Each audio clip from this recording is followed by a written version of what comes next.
arguably you are the most powerful woman in mining.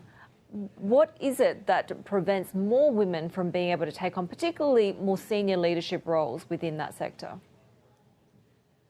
Well, I'd have to say I'm not sure it's just a sector challenge. I think across corporate Australia, we do see that there's a flatlining of representation of women in senior leadership roles across corporate Australia more broadly. I think at Fortescue, we've recognised very early on that diversity is key to our success. We've been a #1 ranking stock on the S&P ASX 100 index, and we know that that's not by accident. It's due to our diverse workforce.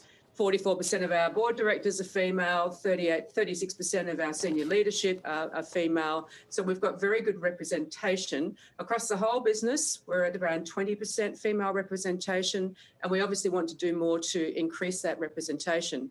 But it is about having an open approach to diversity, to having the policies in place that actually support a diverse workforce.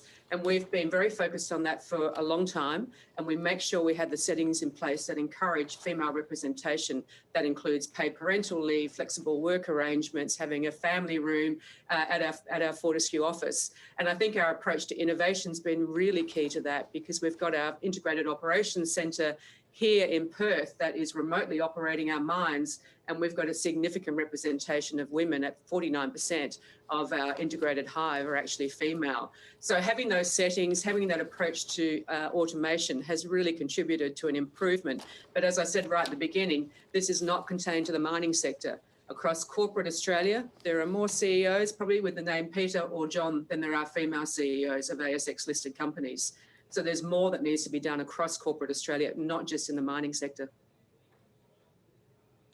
So I just want to get an insight into how you run things at Fortescue from a gender, from an inclusion, diversity perspective. Are these active conversations that you hold to drive these policy changes? Is there something that's always top of mind to you? Because I'm sure there are a lot of corporate leaders out there who would hope that this happens organically, but it doesn't. No, you're right, it doesn't. You need to actually be focused on settings that will actually improve diversity. And for us, some of this starts really at the grassroots. I met last week with a group of trainees who've just joined us, so 13 trainees, large representation of women, and that is deliberate on our part. We want to encourage more women to enter the mining sector. These are people that have never worked in our sector, and they've been given the opportunity to get a training and an insight into working in our integrated mine operations centre. 2 of those women are mums to 5 and 6 children respectively. So getting that opportunity to enter the mining sector, it doesn't happen by chance. You actually do have to take that leap and that lead and actually have those settings in place where people can actually realise that there is an opportunity for them to pursue a career in the mining sector. But you're absolutely right. We have to have these conversations all the time. We need to be committed to having a diverse workforce, and diversity is more than just gender. We want diversity across our workforce, and we have settings in place to encourage that. But you can't be complacent about it, and you can't just assume that it's going to happen by accident. You actually have to have those settings in place to encourage that increase in diversity across our workforce. Well, Elizabeth, it's important and interesting to me that you have ascended in the corporate world, becoming the CEO of this company through a diverse set of steps. I was reading about your background, a music scholarship got you into a Perth Modern School. Your first job wasn't in mining at all. So at a time when there weren't boards and people saying, let's encourage young women to get here, right? How did you do it? Because I would think whatever you applied in your own life must still be useful to women or anybody now trying to get into the corporate world and succeed.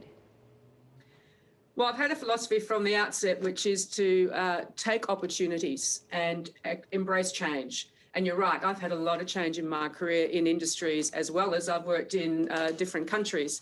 But I've always been open to embracing change. And I think sometimes women in particular feel some reticence to actually taking or having the confidence to embrace those opportunities when they arise. So I often say to particularly young women who I meet throughout my career, say yes more often than you say no. have the confidence to take those opportunities. And of course, we all suffer at times from thinking, am I going to be good enough? The old imposter syndrome that seems to apply more to women than it does potentially to men. But I really encourage people to embrace that change, to actually be open to those opportunities. And actually, if you accept that, and that might mean moving industries, it might mean moving countries or cities, but by having that approach and saying, actually, I'm going to take these opportunities, that can make a big difference to someone's career. So you're sort of in the Sheryl Sandberg Facebook CFO camp of lean in? Yeah, absolutely. You have to be prepared to lean in. You have to have a voice. You've got to be authentic. People often say, what's one piece of advice that's made a real difference? And to me, it's about staying true to yourself, not trying to be somebody else, not trying to not represent who you are. And I think by leaning in and being true to oneself and being authentic and working hard, by the way, there's no shortage and there's no shortcuts. Hard work is absolutely underpins all of it. There's a bit of luck in everything. There's a bit of timing, but the hard work is absolutely there throughout. Elizabeth, one of the anecdotes from your career was one of your first leadership roles that you took, and you didn't actually stay in the role for very long because of an opportunity that came to your husband. Is sort of having to say no at those difficult junctures something you reflect back on as being, a key part of a formative part of the process of you getting to where you are now? Absolutely. I think there are times in one's life where you have to balance the priorities of your family as well as priorities of work. And that was a difficult moment in time, but it was the right thing to do for us as a family and certainly for my husband's career. And so when I reflect back, you have to actually have that balance. It would have been easy just to say, no, let's just stay here, but we knew it was the right thing for my husband. So I think there are times in your career where you have to make some difficult decisions. We're going to be open to having those conversations. And actually, once you take those opportunities, and if you're open to what might happen next, that's when some pretty interesting things can happen. We talk a lot about the outsized impact of the pandemic on women, not just in mining, but across pretty much every workforce. Every working woman, I think, in the world has been affected by the pandemic in ways that feel unequal. I'm wondering, in terms of the policies, both within a corporate level, but also perhaps from a government level that need to be put in place or maintained on the other side of this pandemic, what do you think needs to change to ensure a more, equitable, a more diverse, a more inclusive return to normal from the pandemic?